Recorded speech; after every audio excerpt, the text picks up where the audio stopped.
ಅತ್ತೆ ಹೇಳ್ತೀರ ಸರಿ ಇದೆ. ಯಾರೋ ಒಬ್ರು ಸೋತ್ರೇನೆ ಇದೆಲ್ಲ ಸರಿ ಹೋಗೋದು.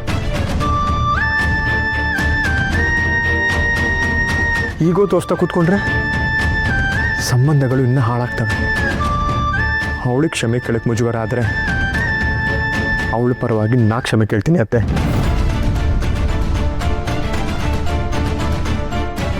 ತುಂಬ ಚೆನ್ನಾಗಿದೆ ಕಣೋ ವಿನಯ್. ನೀ ಕ್ಷಮೆ ಕೇಳಬೇಕಪ್ಪ.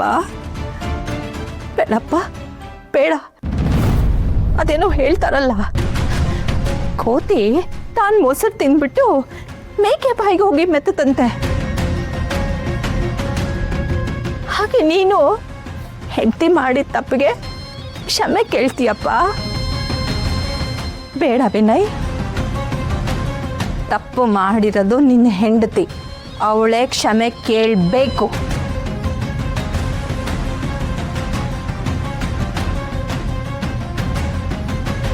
ಕೃಷ್ಣ, ನಿಜವಾಗ್ಲೂ ಸಾರಿ ಕಣೋ. ಹೇ, ಏನೋ ಇದೆಲ್ಲ. ಇಂದೇ ಡೌನ್ಲೋಡ್ ಮಾಡಿ ಮತ್ತು ನಿಮ್ಮ ನೆಚ್ಚಿನ ಶೋಗಳನ್ನು ಆನಂದಿಸಿ.